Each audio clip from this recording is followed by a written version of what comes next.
Okay, welcome to our second show of Talk the Talk. I'm Alex Sarabia, along with my co-host Isaac Medina, and today we have two outstanding guests.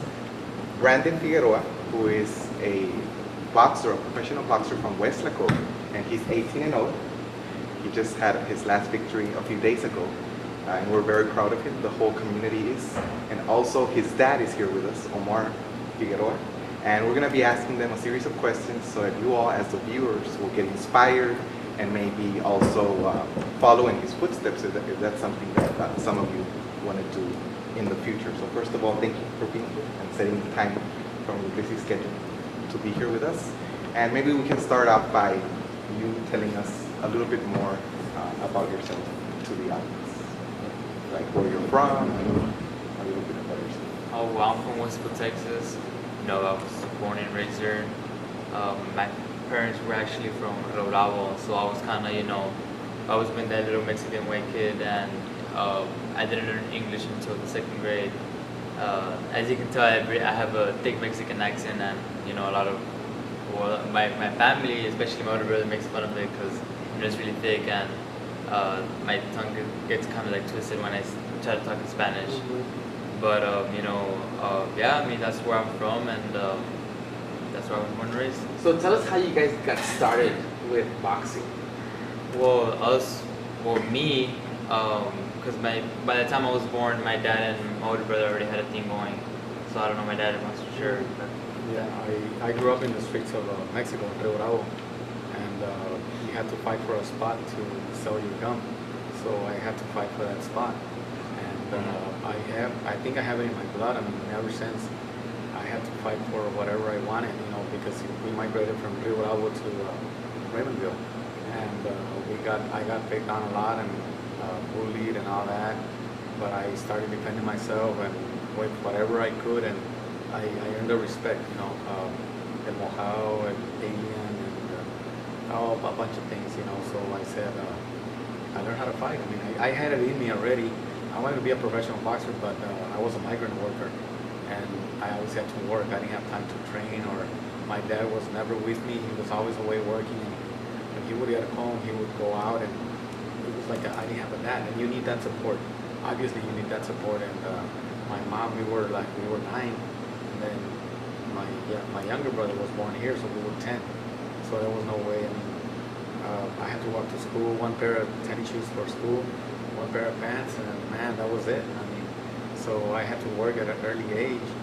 So I regret not, my parents not putting that attention to me, because I want to be a pro boxer, but I'm leaving the sport to my boys. Absolutely. I lived it through J.A.R, and guess what? I made him a world champion. I was a huge part of it, and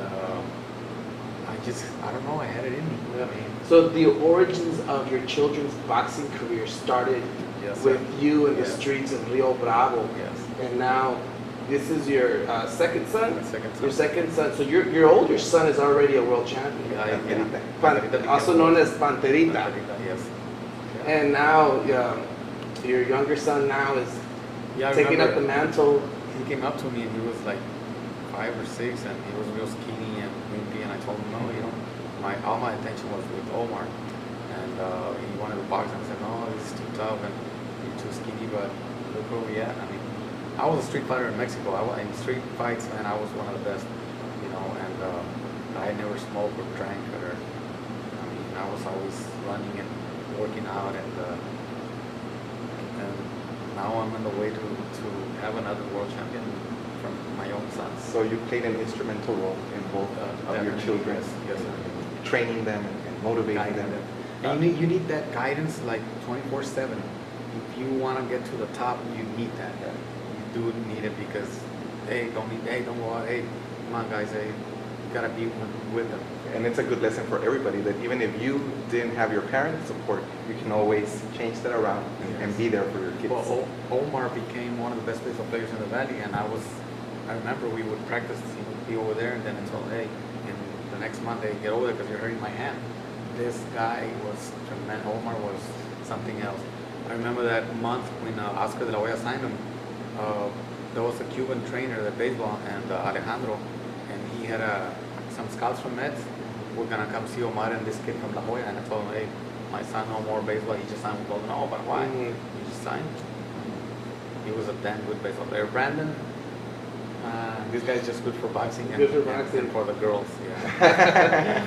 Wow. So tell us, Brandon, how important has your father been, and maybe your older brother as well, as a role model in shaping who you are as a professional? Well, you know, that's the only reason I'm doing this. You know, when going back to how I started, by the time I was already born, my dad and my father already had a thing going with boxing. You know, my dad taught my brother doing it for self-defense. He used to put on some sparring with his cousins. They were like 2 or 3 years old. We had pictures. I don't know where they are. But since they were 2 years old, they were going at it. So from the very beginning of yeah, life. Yeah, from the very beginning. I mean, I've always been around it. It's not until like 7, 8 to where my dad would take me, like my dad would force me to go to the gym, and I never liked boxing because I was already around it, and I was already getting tired of it because of my brother. And you know, I would get my butt kicked at around 7, 8 years old by a kid named Pablo Ramirez, and I would cry, and I didn't like it at all. But then when we got where's Pablo now? And where are you? Yeah. Say hi to him. He's a cop. He's doing good. Oh. He was a national champion, I guess, from Texas. The only 2-time national champion. That kid was good at volleyball. Yeah. But Brandon got the best out of him in this part. That's awesome. Yeah,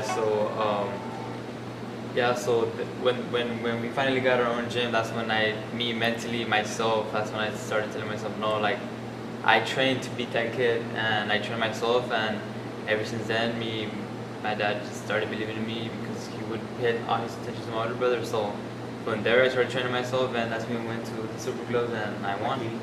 Wow, so you've had all this support from your father this whole time, bringing you up and encouraging you to take you to the gym and train. But Mr. Figueroa, how did you do it when you didn't have that support? And what advice can you give our viewers who maybe don't have that father figure to help support them and push them? You know, it's a little hard, you know, but when you have your father that, I love the sport of boxing. I grew up seeing Salvador Sanchez and Julio Cesar Chavez and now, you know, Sugar Ray Leonard, and I got inspired by them, especially Bruce Lee. That's why he's Brandon Lee. Oh, I see. I love the movies, the Bruce Lee, but I guess it was just in me that, I mean, boxing was my life, you know, fighting, I mean, competing, and, you know, I wish I would go back in time, and if I was reborn again, I would be a professional boxer. I definitely would. I mean, but you know what, I'm okay with it because I was a huge part of my older son becoming a world champion, and now Brandon is well on his way to become not only a champion, an elite world champion, a legend. I mean, that's what I want. I say, why always champions from Tokyo, from New York, LA, Mexico? Why not from the Valley? Why not from Weslaco? Why not from La Colonia? Why not my sons? I mean, but we put the time in it, you know, time after time after time. I remember Sundays. What do we have to train on Sundays? That you go and train, and I would run with them. I still run with them. And I would make Omar hit the bag 3 rounds right-handed, 2 rounds left-handed. Why? Guess what? He beat Errol Spence in the Golden Glove state finals. Omar beat Errol Spence. He's one of the world champions right now, one of the most highly paid boxers. And it worked. I mean, I guess, you know, what I see and what I do, it works because I had other boxers, and when they came with me, it's not that I brag about it, I'm proud of it, you know. I made them good. I made them good because I'm there.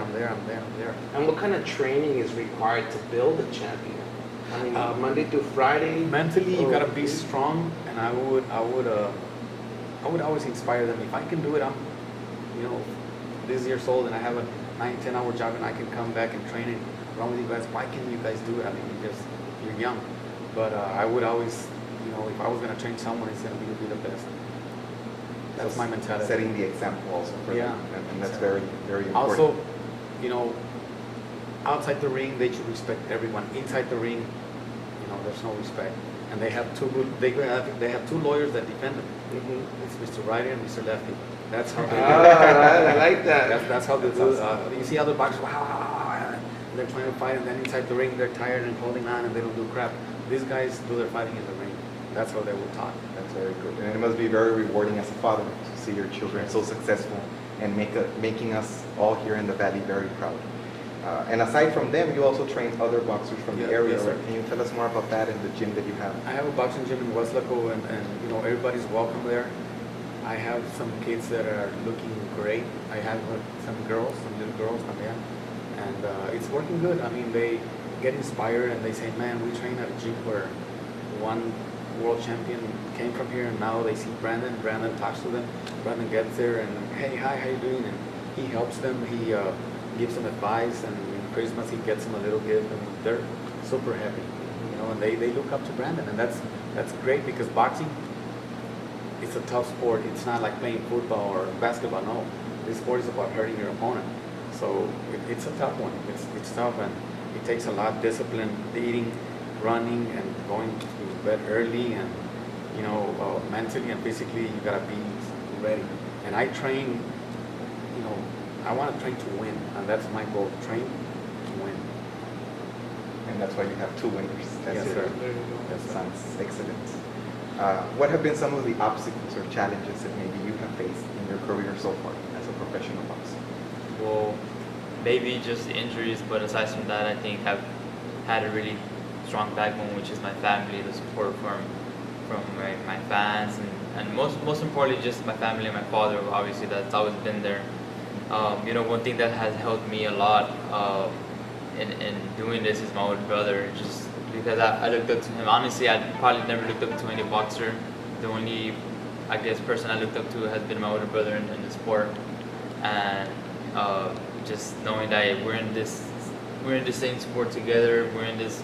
Basically, we probably give our life for the sport. So, you know, he's really played a big impact on my life. But apart from that, I think it's just been, when I was 16, I had hurt my shoulder, and I was doing amateurs. I'm 22 now, so I was dealing with his injury for 5 years until what was it, like early? No, like I want to say like maybe August, September of last year, that we went to Mexico a training camp for 2 to 3 weeks, and to train in the mountains, to run in the mountains, to get a different type of training, to, you know, appreciate what I had, because over there, you know, the conditions over there are really, you know, really poor, and over here, you know, we have everything. We have hot water, you know, we have, you know, McDonald's, Whataburger, everything. So, you know, it made me really open my eyes, and we also saw the doctor that would take care of Juan Manuel Marquez and all these other Mexican champions. So he took a look at it. We got an MRI. No, we got a CAT scan, and you know, he injected me with I don't know what he injected me with, but it was legal. But after that, my shoulder felt amazing. That was the only thing holding me back, and I guess And he was still fighting like that. I mean, I remember I said, man, this injury is gonna hold him, and he's not gonna be. I mean, he needs to be 100%. But I guess, you know, things are set. You know, like, I don't know. This friend of mine invited me from Laredo, like Bobra Gomez, and he took 3 or 4 boxers and him and another coach, and we went out there, and I didn't even think he was gonna help him, but you know what, he did. It did help him. yeah, because So- that pain was bad. Like I would cry. I would tell my dad, "Bad, I want this so bad," but I couldn't throw it. And I was basically fighting with one arm, and the pain was really bad, and I couldn't sleep at night because of the pain. But you know, we always, you know, I always just, that's just, I guess that my dad instilled in us, is just that, to keep on going, to not give up, no matter if it hurts, to keep on going. And I guess that's what separates me from a lot of other boxers, that something hurts, they give up, or in the ring, they get tired, they give up. And I think that's what me and my brother have. We have that killer instinct to, you know, keep on going, no matter the situation, and survive, I guess you can say. And apart from that, I guess as I started getting older, maturing my body, I started getting stronger in my punches, so I started hurting my left knuckle. But apart from that, it's not really that bad. But you know, that's sometimes personally, the stuff that has happened personally, you know, I just managed to always push that away and push that to the side when it comes to boxing and when it comes to my fights. I just tend to push it away, and then after my fight, alright, you know, I have time to let it affect me and, you know, get over it. And how much time do you give yourself to recover? Because I mean, obviously it's got to heal, right? And you don't want to go back to the ring right away. So normally, whenever you have an injury, you know, is there a set time? He injured his hand like starting a training camp for this fight, right? Yeah. And, he took like 2 weeks off, no sparring, just sitting in the back lightly, and then after that he recovers, I can let him spar, okay. So ever he's been sparring, his hand's been okay. But one thing I taught my boys is never give up, and especially Omar. Omar is tough, and I thought Brandon wouldn't be as tough as him, but you know what? He is. I mean, He's proved it with his 18-0 record. Yeah, you see the ranks. He's in the top 10. There's 29, 32-year-olds, 27, and there's little Brandon at 21 years. He was 21. He was already ranked with the big boys.